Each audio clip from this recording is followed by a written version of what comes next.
In our last video, we looked briefly at the basic timeline and map of Europe, taking us from the time of Jesus and the Holy Land into Europe, into the fall of Rome, the Middle Ages, and leading us up into the early modern era, or the age of Renaissance and Reformation.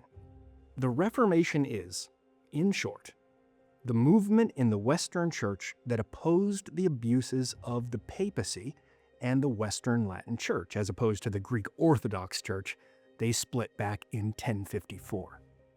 We can date the event, the Reformation, in shorthand, to the year 1517. 1517 was the year that saw the Augustinian monk and priest Martin Luther teaching in an eastern outpost of the empire in Saxony, modern Germany, and the sleepy hamlet of Wittenberg. You can say Wittenberg with a W too. In German, the W makes a V sound. Martin Luther would take offense at what he saw as a crass understanding of repentance. We'll hit more of this later, but it was his public denouncing of the selling of indulgences which led him to draft his 95 Theses, and we can generally date the start of the Protestant Reformation to those 95 Theses published in 1517. But there's a really important question to ask, and one that we're going to be asking on this trip. There have been calls for reformation and renewal in the Church since its very inception. The arguments made by the Protestant reformers weren't necessarily new in the 1500s. So why did the Protestant Reformation take place when it did? Why did earlier calls for reform not have the same effect? In short, why did Luther succeed where others didn't? First, of course, it wasn't just Luther. We'll talk more about that on another video. But it's worth asking, what was it about the Church and the Empire and the 16th century? God in his providence will do what he will. But part of the job of a historian is to ask, what were the means that God used? What was the situation in terms of politics and society and theology? Let's see if we can break those down to see why the Reformation of the 16th century took place the way it did. It's important to remember, especially as Protestants, that our roots don't go back to 1517 or the 16th century, but rather all of church history is our history too. The Protestant Church came into existence out of the Church of the Latin West. After the Reformation, we might call it Roman Catholic. But it's important to remember that the Church of the Latin West and the Eastern Orthodox, which split in 1054, share a deep history. We all affirm the basic creeds of the early church, namely the Apostles' Creed and the Nicene Creed. We are all heirs of people like St. Augustine in the 300s and 400s, heirs of St. Benedict and Francis of Assisi and Thomas Aquinas. Protestants don't believe that we magically appeared in Germany in the 1500s. Rather, we have a long tradition as part of what we might call the Great Tradition. And it's important to note that as the church and empire jockeyed for position and power, and as this corrupted the church to some extent, there have always been people in the church that played the role of the loyal opposition, calling out power, calling out corruption, and calling out bad theology.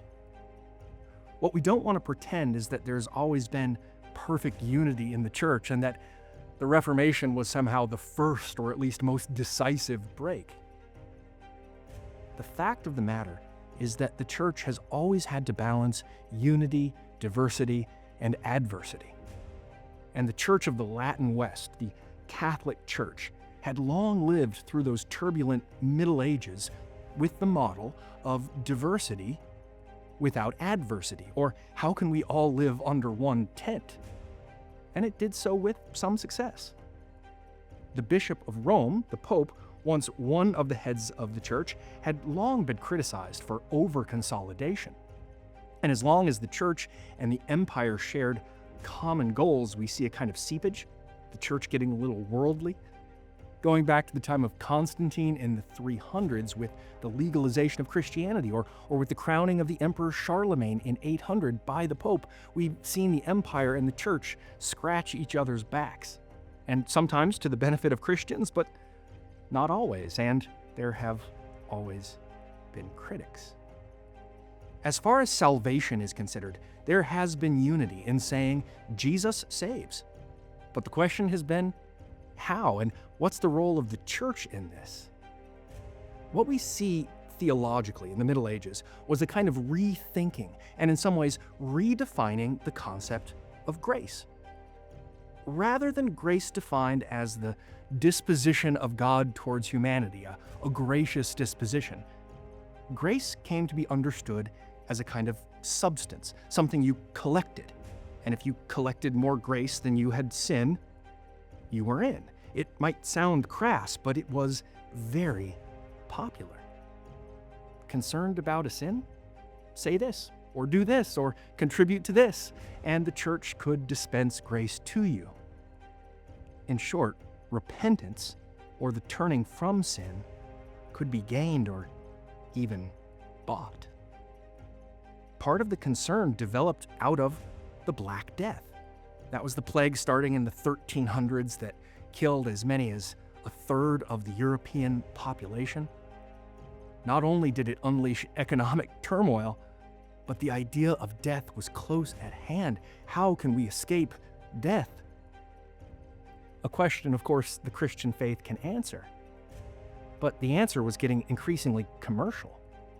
The late Middle Ages also see the age of exploration developing and a taste for certain kinds of luxury. What's that verse? The love of money is the root of all kinds of evil. And as the church got commercial and its critics got louder, it's worth noting there were many critics, among those Martin Luther, whose 95 Theses were first and foremost a complaint that repentance couldn't be bought. And he found many who shared that same concern. The Reformation is also the product of the politics of the day.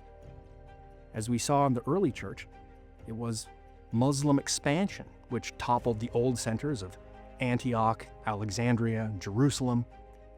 And with the fall of Constantinople in 1453, the Ottoman Turks were heading westward.